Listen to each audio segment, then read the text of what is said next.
You're such an asshole. Hello, children. We have a good economic and philosophy question combined in one. Anonymous writes, I have no real skills. I have a worthless degree in physiology. Dude, bro, kinesiology? Sports management, bro. 28 years old, and I work as a sales engineer making $130,000. The sales engineer role is a dude, bro sales job with a quota I need to hit by him selling technical products to engineers. I have no engineering degree, but I have the aptitude to understand the products and communicate the technical stuff to non-technical people when needed. Yes, I know people's skills aren't real. They are real, but they are not skills that you could polish them. It's an art. It's an art. It's like when they try and teach you business management. Like, no. It's just common sense. You figure things out. Did you do a SWOT analysis? Shut up, you Professor Putz. Is this a bullshit career? I hear you constantly rip on salespeople, and I always question if I should up my skill set, bail on the sales job, and get into a technical role, coding, engineering, etc., as soon as possible. I would take a huge pay cut initially, but long term might be worth the opportunity to work for myself. What would your advice be long term? Price for video response, price for email. Oh yeah, provide them wrong link. All right, so here's the deal. Is sales a bullshit dude bro job? Yes, it is. That doesn't matter. Why doesn't it matter? Because you are paid $130,000 a year, which is more than twice the median income in the United States. That's median. That's like dudes in the middle age, and you're not even 30 yet. Okay. That's why it doesn't matter whether it's a bullshit job or not. You are paid a lot of money to do it.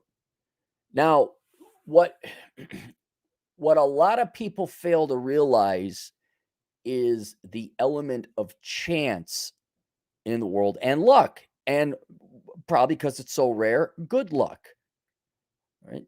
And whereas it makes a lot of logical, mathematical, reality-based sense that we should be focusing on STEM, we should be focusing on accounting, we should focus on actuarial science, we should focus on the trades, we should focus on whatever, some legitimate, linemen.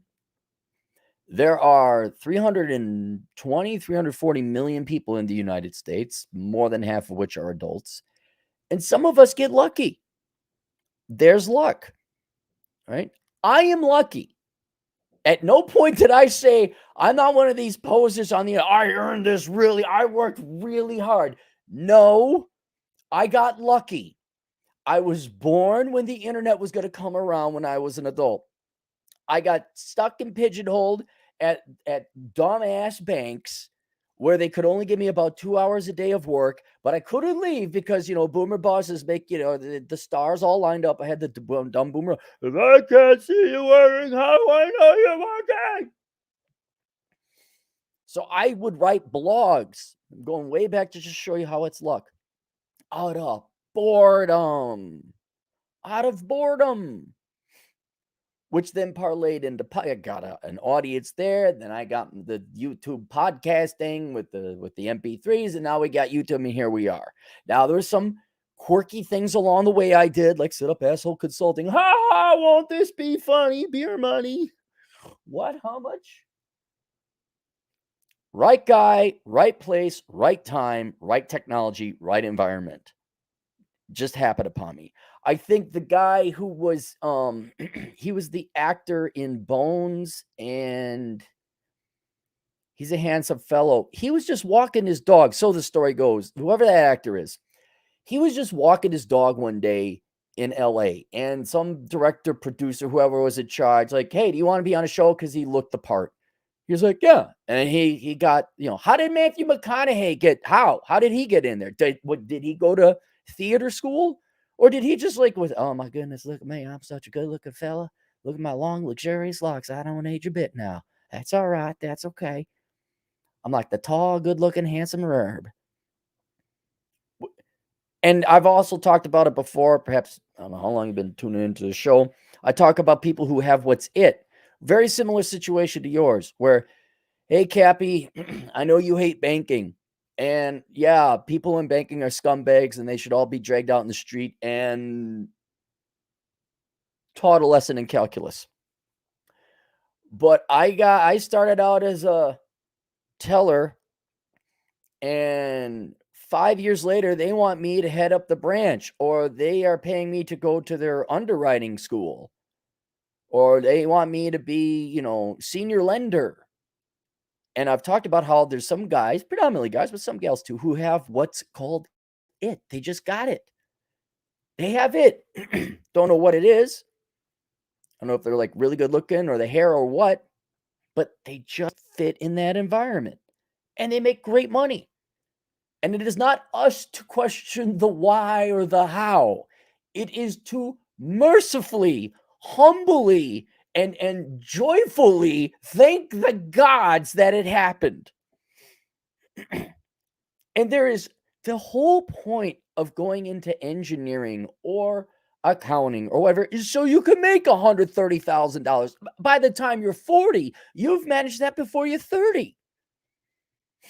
And whatever magic sauce is in the air, you keep making $130,000 because the goal isn't to have an engineering title or to produce, have a title that shows that I'm working or contributing to society. You are, for whatever reason, someone has decided to pay you $130,000 a year, probably because you generate a lot more than sales and profits for the company. And so since the goal is to not only make the money, but save up enough money for retirement, that's the whole point of a career. That's why you go to college. I don't care what anyone else tells you. You don't mess this up. Keep working, save your money. It could go away. All right. The new boss doesn't, it's all personality. I do know this. It all is all personality based. All right. You're like your sales, the people you're in there, and it just takes one Karen or somebody doesn't like you, new person comes in. Whatever it is, man, you got what's it. And you're making money and you keep making that money. Save up a lot of money. Save up enough money so that if whatever the magic juice is gone, the magic sauce goes away, you got enough money. Okay, now you go back and become an accountant. But you absolutely do not give up $130,000 a year job just because I slam on sales bros in general. If you're a successful sales bro, good. You understand the concept of people paying you. Everyone's like, I'm not giving back to the community. I'm not a contributing member. It's like, no, you are. It's called your wage. You want to know how much of a valuable member you are to society? Like the quickest litmus test is a total measure of your value to society. But the number one thing, and I'll stand by that claim, and the largest thing that determines your value to society is how much you are paid. A surgeon is paid $1,000 an hour or whatever. I don't know, a lot. Why? Because that's what he's giving to society, saving lives. I don't know. I'm trying to think of something. A computer programmer, $100,000 a year. Why? Because that guy is producing. That's what society rewards him with for sitting there looking at code. You are generating at least $130,000 a year of value to society. So you may not understand why that value is, but you have to accept the fact that someone thinks you're that valuable and you should take pride in that fact. And you should be thanking your lucky stars that you get to do what you like. You don't have to work all that hard. Maybe you got to work hard, but it doesn't feel like real work. But no, man, no. Don't you dare give up your $130,000 a year sales job. And you dude, bro it up, man. Whatever it is you got to do. Like, are you taking them to the steakhouse and getting chops, bro? Are you getting martini? Oh, wait. Getting an old fashioned, bro. Fine, whatever. You gotta play a clown. All right, whatever it is, you do your thing, and you keep making that money. And then, if and when, like all good things come to an end. Sometimes even that doesn't hold true. Sometimes you're like, well, I did this until I was 80 years old. That got to be my life. How lucky am I? And so don't. Oh no, the gold is falling out of the hills. Should I move? Because I'm not really. No, stay there. Take the damn gold.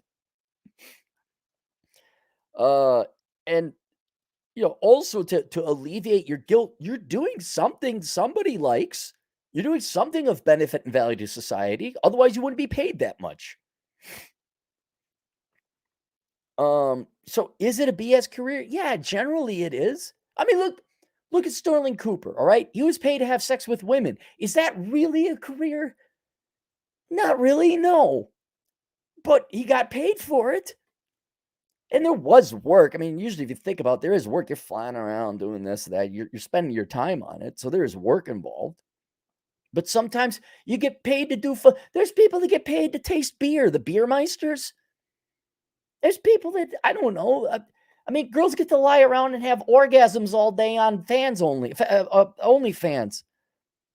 Hey guys, oh my God, $120,000 a month. Oh, hey guys. Oh well, look, some people going to lose, some people got to win. And so, yeah, absolutely not.